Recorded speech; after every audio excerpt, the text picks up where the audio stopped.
नमस्कार दर्शकों, मैं हूं अमित बॉर्सन और आप देख रहे हैं रेंजर टीवी इंडिया। ना धर्म ना जात, केवल सत्य के साथ। दर्शकों, आज की न्यूज़ आपको पसंद आए तो लाइक करें, शेयर करें, कमेंट करें, सब्सक्राइब जरूर करें, जिससे कि हमारा चैनल आगे बढ़ सके और हम अपने देश और देशवासियों की सेवा कर सकें। नमस्कार दर्शकों, मैं हूं अमित बॉर्सन और आप देख रहे हैं रेंजर टीवी इंडिया। ना धर्म ना जात, केवल सत्य के साथ। दर्शकों, जिस प्रकार से हमारे देश में ईवीएम पर जो संदेह किया जा रहा है और जिस प्रकार से विकसित देश हैं जहां पर ईवीएम को हटाकर बैलेट पेपर के द्वारा जो चुनाव हो रहे हैं वहाँ उस देश में, तो यहाँ जो भारत देश में जो चुनाव हो रहे हैं ईवीएम से, उस पर विपक्षी पार्टियां भी, राजनीतिक पार्टियां भी संदेह कर रही हैं और ऑब्जेक्शन उठा रही हैं कि इसमें गड़बड़ी हो रही है। इसी को देखते हुए आज जंतर मंतर पर भी देश के वकीलों के द्वारा आंदोलन किया जा रहा है कि ईवीएम हटाओ और देश बचाओ। ईवीएम से गड़बड़ी हो सकती है, चुनाव में धांधली हो सकती है, या अगर उनको संदेह है जनता को तो ईवीएम को हटाना चाहिए। इसी मुद्दे पर आज हम जनपद आगरा के वरिष्ठ अधिवक्ताओं के पास उपस्थित हैं और इन लोगों का क्या कहना है, आइए अब इस मुद्दे पर हम भी जानना चाहेंगे। सर, जिस प्रकार से जो ईवीएम के बारे में संदेह है हमारी देश की जनता को, राजनीतिक पार्टियों को भी, लेकिन राजनीतिक पार्टियां जब आवाज़ उठाती हैं तो उन पर ईडी, सीबीआई अन्य प्रकार की जाँचें बैठा दी जाती है, उनका मुँह बंद कर दिया जाता है। आज जिस प्रकार से जंतर मंतर पर देश के वकीलों के द्वारा जो आंदोलन किया जा रहा है ईवीएम हटाओ और देश बचाओ, तो इस विषय पर आप क्या कहना चाहेंगे?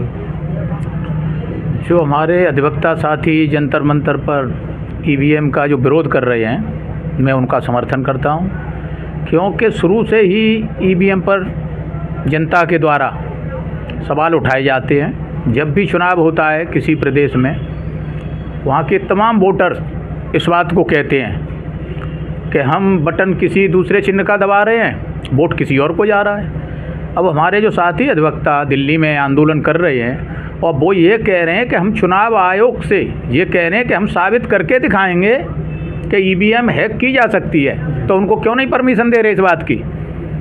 जब वो दावा कर रहे हैं, विद्वान साथी हैं, कोई मामूली ऐसे आदमी तो है नहीं कि अनपढ़ हैं। जब वो कह रहे हैं हमारे अनुमति दो और हम आपको ईवीएम हैक करके दिखाते हैं, चुनाव आयोग को उनको परमिशन क्यों नहीं दे रहा है? इसलिए मेरा मानना ये है कि इसमें निश्चित कहीं ना कहीं गड़बड़ी है और हेरा फेरी की गुंजाइश रहती है। सत्ता पक्ष इस समय देश की जितनी सरकारी मशीनरी हैं, जितनी संस्थाएं हैं, पूरा देश देख रहा है, विदेशी भी देख रहे हैं, सब पे कब्जा कर रखा है।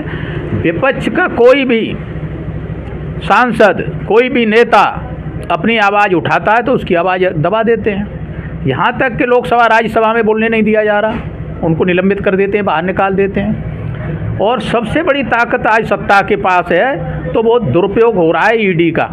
ईडी, सीबीआई, आईटी, जितनी सरकारी मशीनरी है उसका खुल के केंद्र की सत्ता, केंद्र की सरकार उसका दुरुपयोग कर रही है और लोकतंत्र की पूरी तरह से धज्जियाँ उड़ा रहे हैं, संविधान की धज्जियाँ उड़ा रहे हैं। ये लोग न तो संविधान को मान रहे हैं, न लोकतंत्र को मान रहे हैं। इन्होंने इस समय ऐसा गुंडा राज पैदा कर दिया है पूरे देश में। इस समय हमारे देश की स्थिति बहुत ही गंभीर है, अत्यंत गंभीर स्थिति में इस समय हमारा देश है और इसके लिए सभी विपक्षी एकजुट नहीं हुए तो 2024 का जो चुनाव है उसके गंभीर परिणाम आएंगे।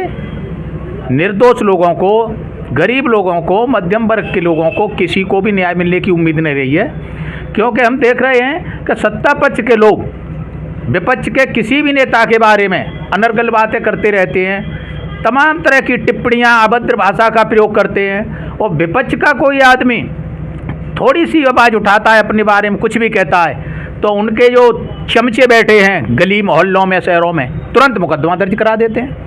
जो सत्ता पक्ष का आदमी किसी दूसरे नेता के बारे में कुछ भी बोल रहा है, अपशब्द बोल रहा है, गलत भाषा का प्रयोग कर रहा है, तो उसके खिलाफ क्यों नहीं मुकदमा दर्ज होता? भाई, संविधान में सबको समान अधिकार है, कानून तो सबके लिए बराबर है। तो जब कानून सबके लिए बराबर है तो सत्ता पक्ष के बारे में कहने पर और तुरंत मुकदमा दर्ज होते हैं। सत्ता पक्ष के जितने भी तमाम नेता हैं वो कुछ भी अपराध कर रहे हैं, पूरी पार्टी उनको बचाने में लगी हुई है। इससे पहले जंतर मंतर पर जो पहलवान लड़कियां हैं, जो ओलंपिक मेडल पदक विजेता हैं, उन्होंने गंभीर आरोप लगाए ब्रजभूषण सिंह पर। सत्ता पक्ष के किसी नेता ने कुछ नहीं कहा। देश में जहाँ भी कोई गंभीर घटना हो रही है, मणिपुर जैसी घटना देश में पहली बार हुई। इतना जघन्य अपराध, इतनी जघन्य घटना देश के इतिहास में पहली बार हुई कि हमारे देश की महिलाओं को निवस्त्र करके वहाँ पे घुमाया गया, और देश के प्रधानमंत्री, गृह मंत्री और उनकी पार्टी की कोई महिला नेता ने एक शब्द नहीं बोला। कश्मीर में आतंकवाद तो चल ही रहा था, इन्होंने 370 हटा दी, आतंकवाद खत्म हो गया। कहाँ खत्म हो गया भाई? 4, 5, 3, 4 हमारे सेना के जवान, अफसर शहीद हो रहे हैं रोजाना। जैसा था आतंकवाद वैसा चल रहा है। इनने क्या कर दिया 370 हटा के? क्या लाभ मिला? कुछ नहीं। लोगों को, देश की जनता को, भोली भाली जनता को गुमराह करना, भड़काना। अभी नया आतंकवाद इन्होंने मणिपुर में और शुरू कर दिया। हम तो अखबार में देखते हैं आए दिन, आज 2 मर गए, आज 4 मर गए, आज 1 मर गया। तो एक नया आतंकवाद और शुरू हो गया मणिपुर में। आज तक देश के प्रधानमंत्री, गृह मंत्री ने उसके बारे में क्यों नहीं कुछ कहा है? जितनी भी देश में घटनाएं हो रही हैं, सत्ता पक्ष का एक आदमी भी मुंह नहीं खोलता है। बात करते हैं नारी सशक्तिकरण की, बात करते हैं हम 33% आरक्षण महिलाओं को, 20% आरक्षण महिलाओं को हमने ये कर दिया, महिलाओं को वो कर दिया। कुछ नहीं कर दिया, सच्चाई उससे बिल्कुल उल्टी है। तो मेरा कहना यही है कि ईवीएम के बारे में जो विरोध हो रहा है वो सही बात है, और सरकार को, चुनाव आयोग को इसकी अनुमति देनी चाहिए कि ईवीएम को हैक करा के दूसरे लोग कह रहे हैं कि हम साबित करेंगे, तो उनको मौका देना चाहिए। ईवीएम शुरू से ही संदेह के दायरे में रही है। अब दूसरी बात कहते हैं कि जिस प्रांत में जीत जाती है तब ईवीएम, तो ये तो सुनियोजित तरीका है सब। कहीं आप जीतने दे रहे हो, कहीं जीतने नहीं दे रहे हो। राजस्थान, मध्य प्रदेश, छत्तीसगढ़, जहाँ पर आपका सबसे ज़्यादा विरोध था मध्य प्रदेश में, आप रिकॉर्ड तोड़ जीत कर रहे हैं। पिछली बार भी ये हार गए थे। तो इसलिए इससे ये साबित हो रहा है कि कहीं न कहीं गड़बड़ी तो है। तो मैं जो अधिवक्ता साथी जंतर मंतर पर विरोध कर रहे हैं ईवीएम का, मैं उनका समर्थन कर रहा हूँ। वो अपनी आवाज़ उठा रहे हैं, हमारा उनके लिए समर्थन है। सर क्या कहना चाहेंगे इस विषय पर? वैसे मुद्दा बहुत ही गंभीर है। जिस पर एलिगेशन लग रहे हैं तो उसमें कोई न कोई सच्चाई होगी। जो मशीनरी पर जो एलिगेशन है, चाहे झूठा ही सही, पर एलिगेशन तो है। एलिगेशन की जांच होनी चाहिए कि ये हैक होती है या नहीं। जब जांचें ही नहीं करने दे रही है सरकार, तो कैसे मान लीजिए कि हैक नहीं होगी? अतः जो हमारे साथी दिल्ली में प्रदर्शन कर रहे हैं, डिमांड कर रहे हैं कि इसकी है कि हम अनुमति दी जाए कि हम करके दिखाएंगे, क्यों नहीं दे रहे, या कोई न कोई इसमें राज है, तो हम निश्चित कहना चाहते हैं कि हम जो हमारे साथी अधिवक्ता हैं हम उनके साथ हैं, और हम दिल से पुरजोश चाहते हैं कि इसकी बिल्कुल ईवीएम की जांच होनी चाहिए। क्योंकि जिस देश ने ये मशीन बनाई है उस देश में मतपत्रों से वोट हो रहे हैं, और जिसमें इसके बारे में नॉलेज नहीं है वहाँ इस मशीन का प्रयोग हो रहा है। तो कोई न कोई कमी होगी, कोई न कोई बात होगी।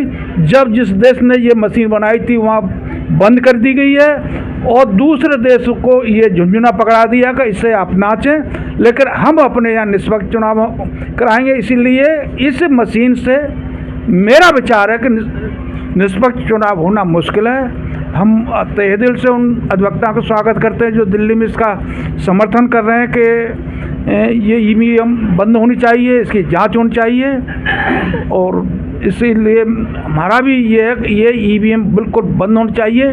इससे यदि ईवीएम ये व्यवस्था बंद नहीं हुई तो ये लोकतंत्र की जगह पर परतंत्र आ गया है, और एक वक्त वो आएगा कि जो अंग्रेज़ों की दमन नीति, इन लोगों की दमन नीति का हमको सामना करना पड़ेगा। सर आप क्या कहना चाहेंगे इस विषय पर? देखिए, पहले मेरा सभी को जय भीम नमो बुद्धाय। जो मेरे अधिवक्ता साथी जंतर मंतर पर धरना दे रहे हैं ईवीएम के विरोध में, मेरा उनका पूरी तरह से समर्थन है। सबसे पहले बीएसपी अध्यक्ष बहन मायावती ने ईवीएम पर आवाज़ उठाई थी, तब विपक्षी पार्टियों ने उस पर ध्यान नहीं दिया। उसके बाद ईवीएम में गड़बड़ होती रही, कहीं कांग्रेस को या अन्य पार्टियों को एक आध राज्य जिता दिए गए, या एक आध जो का है दूसरे नंबर पे या तीसरे नंबर पर रख दिए गए। इससे लोगों के दिमाग में ये बात घर कर गई कि साहब ईवीएम में गड़बड़ नहीं। अब पूरी तरह से ईवीएम में गड़बड़ है और हमारे अधिवक्ता साथी जो दिल्ली पर जंतर मंतर में धरना दे रहे हैं, मेरा उनसे करवत अनुरोध है कि हम पूरी तरह से पूरी सशक्ता से साथ उनके साथ कंधे से कंधा मिला कर के जब तक ईवीएम नहीं हट जाता तब तक हम अपना संघर्ष जारी रखेंगे। और जो मोदी सरकार है वो जन समस्याओं पे कम केवल उस पर ज़्यादा ध्यान देती है कि हमें चुनाव कैसे जीतना है। विपक्ष जो जन समस्याएँ हैं उनको उठाता है, परंतु जो मोदी मीडिया है उसको बिल्कुल ही जो का इस तरह की डिबेट में लोगों को बुला लेते हैं कि वो उसको जो जन समस्या हैं उसको बिल्कुल दूसरे रास्ते पर ले जाते हैं। आज प्रत्येक व्यक्ति पर 1,40,000 रुपये का जो का कर्जा है और देश में इतना कर्जा बढ़ रहा है मोदी सरकार में, फिर भी ये जो मोदी की जो मीडिया है वो जो का है इस पर बिल्कुल ये आवाज़ नहीं उठा रही, उस बिल्कुल दबा देती है। तो अब मोदी का तो वही कहना है कि जियो प्रेम से जियो उधार लेके घी पियो। तो कितना कर्जा करोगे भाई, कितनी महंगाई करोगे? जब तक ये ईवीएम नहीं हटेगी तब तक ये सरकार नहीं जाएगी। और मेरा तो सभी से, पब्लिक से, सभी से ये अनुरोध है कि सारे लोग सड़क पे आएँ और ईवीएम के खिलाफ़ और ईवीएम को हटाएँ। ये ईवीएम हटाओ नारा लगाएं और सभी लोग एकदम जुड़ करके, चाहे किसी जाति का हो, धर्म का हो, इससे मतलब नहीं है, केवल इस सरकार को हटाना है, तभी देश बचेगा। इसी के साथ सभी को जय भीम, नमो बुद्धाय। सर, जिस प्रकार से हमारे देश के अंदर जो ईवीएम पर एक संदेह किया जा रहा है जनता के द्वारा, और जिस प्रकार से राजनीतिक पार्टियां जो उस पर ऑब्जेक्शन उठाती हैं, तो सरकार के द्वारा ईडी, सीबीआई या अन्य प्रकार की जांचें बिठा दी जाती हैं और राजनीतिक पार्टियों को तो शांत कर दिया जाता है। तो आप लोगों को क्या लगता है कि जिस प्रकार से जो संदेह किया जा रहा है ईवीएम पर, आप लोग क्या चाहते हैं कि ईवीएम को हटना चाहिए या रहना चाहिए? सबसे पहले तो रंजन टीवी इंडिया का मैं बहुत बहुत धन्यवाद देना चाहता हूं कि सच्चाई की राह पे हम लोगों की या जनता की आवाज़ को दिखा रहे हैं, जबकि आज की मीडिया का हाल क्या है वो सभी जानते हैं। जब वो ये जो दिल्ली में मुद्दा चल रहा है ईवीएम का, ये काफ़ी टाइम से चल रहा है। इसमें सबसे पहले जब ईवीएम को लाया गया था तो सबसे पहले जो विरोध किया था स्वर्गीय मुलायम सिंह यादव जी ने, वो बड़े ज़मीनी नेता थे और मतलब दूरदृष्टि थी उनकी। वो पहले ही भांप गए थे कि इसका रिज़ल्ट क्या होने वाला है। उनकी बात तब किसी ने सुनी नहीं और ना ही उनका किसी ने साथ दिया था। ईवीएम आ गई, उसके बाद में बहन कुमारी मायावती जी ने भी इसका बहुत विरोध किया था, तब भी उनका किसी ने साथ नहीं दिया था। अब आज कंडीशन ये हो गई है कि ईवीएम एक ऐसा वो है, जहाँ से ईवीएम का जन्म हुआ वो देश खुद ईवीएम से वोटिंग नहीं कराता। जो जितने भी बड़े बड़े कंट्री हैं वो ईवीएम का विरोध करते हैं, क्योंकि वो जानते हैं टेक्नोलॉजी में क्या हो, चिप लगा के उसको कितना भी वोट ट्रांसफ़र कर दो। आज की जो मौजूदा जो सत्ता है, जो सरकार है, इतने साल से ये सत्ता में है, ये जो बोल देते हैं कि हमारी इतनी सीट आएंगी, उतनी ही आती हैं। अजीब का मतलब इनका वो अंतर्यामी है कि जो बोलते हैं वही हो जाता है। तो कुछ तो बात है। दूसरी बात मैं यहाँ पे ये कहना चाहूँगा कि अपना जो देश है वो प्रजातंत्र देश है, लोकतंत्र देश है। यहाँ पे जनता की पहली प्रायोरिटी होनी चाहिए। जब पूरी जनता इसका विरोध कर रही है, नहीं करना चाहती ईवीएम से वोटिंग, तो बैलेट पेपर से क्यों नहीं कराते? अगर इतने ही इनका मतलब जलवा है, पॉपुलरिटी है, सब कुछ है, तो वो तो बैलेट पेपर से भी हो जाएगी। तो कहने का मतलब ये है कि ईवीएम का जो विरोध हो रहा है, देखो है तो सही, टेक्नोलॉजी में फेरबदल होता है, हम मोबाइल चलाते हैं, कंप्यूटर चलाते हैं, इस तरीके से ईवीएम का भी जो दुरुपयोग हो रहा है वो हो ही रहा है। इसको हटाना ही चाहिए। हमारे जो अधिवक्ता बंधु जो इसका विरोध कर रहे हैं वो सही उसमें चल रहे हैं। हम उनका यहाँ से, आगरा से समर्थन करते हैं, पूरे देश से हम उनके साथ में हैं। इसको आगे ले जाना चाहिए और ईवीएम हमेशा मतलब हमेशा के लिए बंद ही कर देनी चाहिए। इससे वोटिंग होनी ही नहीं चाहिए। दूसरी बात, जो अभी की जो मौजूदा सरकार है, अब सारी एजेंसियां उनके हाथ में, मीडिया उनके हाथ में, सब कुछ है, सही चीज़ कोई दिखा नहीं रहा। एक डर का माहौल जो पैदा कर दिया है। मुझे ये इंटरव्यू देने में भी मुझे भी डर लग रहा है कि मेरे ऊपर भी कुछ वो ना हो जाए, लेकिन कोई बात नहीं। अब वो है ना कि कोई चीज़ होती है उसका अंत तो होता ही है, एक ना एक दिन जो बड़े बड़े जो हिटलर हुए उनका भी सब कुछ हुआ। तो मेरे हिसाब से ईवीएम को तुरंत बंद कर देना चाहिए। हालांकि सुप्रीम कोर्ट ने इसका संज्ञान लिया है, अब पता नहीं क्या है, क्योंकि सारी एजेंसियां इनके हाथ में, डरा के धमका के। अभी एक ईडी के अधिकारी से भी मारपीट हुई है। तो देश में हो क्या रहा है?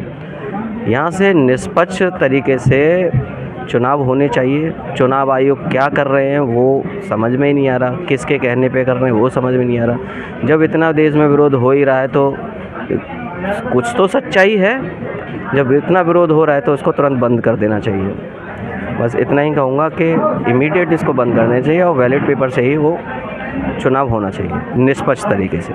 बहुत बहुत धन्यवाद। सर, आपकी क्या राय है? मेरी राय सही है उस मामले में कि ईवीएम क्योंकि शक पैदा करती है। चुनावों में जो सत्तारूढ़ पार्टी है केंद्र में बैठी हुई है, सत्ता का डर दिखा करके, क्योंकि राज्यसभा में राज्यों में चुनाव होते हैं, उस चुनाव में चूँकि सत्ता जो है राज्य के हाथ में होती है, तो वहाँ कहीं ना कहीं गड़बड़ी की आशंका कम रहती है। लेकिन जहाँ लोकसभा का चुनाव होता है तो पूरी जो जितनी भी समितियां हैं वो सब केंद्र सरकार के अंतर्गत आती हैं, चाहे इलेक्शन कमीशन हो या कुछ भी, मतलब जो है सुप्रीम कोर्ट, रिजर्व बैंक, सारी संस्था है जो केंद्र सरकार के अंडर में आती हैं। तो मनमानी तो कहीं ना कहीं रहती है। तो इस मामले में जब जनता का समर्थन मतलब मिल रहा है इनको बंद करने के लिए, और तो इनको बंद कर देना चाहिए। और जो बड़े बड़ी कंट्रियाँ हैं यहाँ सारे वोटिंग जो है जिस देश ने इनका निर्माण किया वहाँ भी बैन है, ये वहाँ भी चुनाव नहीं कराए जाते हैं, तो अपने ही देश में क्यों चुनाव कराए जाते हैं? तो इसको बंद करके बैलेट पेपर से चुनाव कराए जाए। निष्पक्ष चुनाव होंगे तो निष्पक्ष सरकार होगी, जनता का विश्वास भी उसके ऊपर होगा। वरना ये आए दिन की जो है चिकचिकाई होती है। इलेक्शन से पहले सरकार कहती है कि ईवीएम को मतलब जो है बंद किया जाए, और जब सत्ता पार्टी आ जाती है तो कहती है कि ईवीएम से मतलब कुछ नुकसान नहीं है, इनको जारी रखा जाए। तो क्यों ना दोनों की बात सुन करके और एक ईवीएम के ऊपर ही वोटिंग करा ली जाए, और ईवीएम के ऊपर ही वोटिंग होती है तो उसका जो रिजल्ट होगा ईवीएम के पक्ष में आएगा, उसके अनुसार मतलब जो इसको लागू किया जाए, जिसमें सबकी भलाई है। मैं अमरदीप उर्फ दीपक सम्राट, सिविल कोर्ट दीवानी कचहरी आगरा से। मैं इस विषय पे ये कहना चाहूँगा कि जो व्यवस्थाएं जो चल रही हैं ईवीएम की, ईवीएम को लेके विपक्ष बार बार इन पे हमला करता है, लेकिन फिर भी ये लोग कैसे अपना वोट बैंक को प्राप्त कर लेते हैं। और अगर विपक्ष को शंका है उसे, तो सत्ताधार पार्टियों को इनकी शंकाओं को दूर करना चाहिए। और हम ये चाहते हैं कि अब 2024 के इलेक्शन जो हैं वो बैलेट पेपर से कराए जाएं, और उसकी हम सरकार से भी मांग करते हैं और विपक्ष को एक साथ होने के लिए आग्रह करते हैं। और हमारा इस विषय पर ये समर्थन है, बैलेट पेपर से चुनाव होना चाहिए। जय भीम, जय भारत। मैं बबीना रानी शांत दीवानी कचहरी आगरा में प्रैक्टिस कर रही हूँ। इस समय मैं डॉक्टर अंबेडकर बार एसोसिएशन की संगठन सचिव हूँ। मेरा इस विषय पर यह कहना है कि हमारी जो ईवीएम की व्यवस्था है, अगर हमें संदेह लग रहा है तो आम जनता का ये अधिकार है, ये होना चाहिए। और जो पुरानी व्यवस्थाएं और वही व्यवस्था हमारी फिर से लागू होनी चाहिए, क्योंकि जनता ही हमें ऊपर पहुंचा रही है और जनता का ये जो विषय है वो सही है। और जहाँ पे हमारा जो एडवोकेट के माध्यम से जो धरना प्रदर्शन या जो भी चल रहा है उसको मैं उसमें समर्थन करती हूँ कि उनको इसी तरीके से अपने कार्य को ले जाना चाहिए। और वो जो पहले हमारी व्यवस्थाएं थी उसी को दोहराना चाहिए। वो व्यवस्था हमारी सही थी, उस विषय पर उस टाइम पे किसी को संदेह नहीं हुआ करता था। अगर आज के टाइम पे किसी को लग रहा है कि ये चीज़ गलत है तो उसका विरोध करना चाहिए, और उसका विरोध करने में कोई बुराई नहीं है। अगर वो चीज़ सही होगी तो सही आ जाएगी, गलत होगी तो गलत आ जाएगी। तो इसकी अगर जांच है तो करा लेनी चाहिए। कोई मतलब ऐसी बुराई वाली बात नहीं है, मैं उसका समर्थन करती हूँ। जो लोग वहाँ धरना दे रहे हैं एडवोकेट, उनको भी मैं समर्थन करती हूँ। जय हिंद, जय भारत। ईवीएम में पूरा शक है कि गड़बड़ होती है, इसलिए ईवीएम से चुनाव नहीं होना चाहिए। लोकतंत्र बचाने के लिए बैलेट पेपर से ही चुनाव होना चाहिए, जो जनता की मांग है। और जो दिल्ली में धरना प्रदर्शन चल रहा है, हमारा पूरा समर्थन है। हम चाहते हैं कि जो भी अगला चुनाव हो वो बैलेट पेपर से हो। लोकतंत्र में जनता का सबसे बड़ा रोल होता है। जब जनता ये चाह रही है कि ईवीएम से चुनाव नहीं होना चाहिए तो नहीं होना चाहिए, जनता की बात माननी चाहिए। यही लोकतंत्र है हमारे यहाँ। अगर हम अपने मन की चलाते हैं तो लोकतंत्र का कहीं भी वो हिसाब नहीं रह जाएगा, ना लोकतंत्र को कोई विश्वास करेगा। जहाँ तक ईवीएम का सवाल है, ये तुरंत ही बंद की जानी चाहिए। लोकतंत्र की हत्या निरंतर की जा रही है। जापान ने इसको पैदा किया था, जापान के अंदर कोई इसका जो है यूज़ नहीं हो रहा है, जर्मनी में नहीं हो रहा है, अन्य और देशों में नहीं हो रहा है, इंडिया ही में क्यों?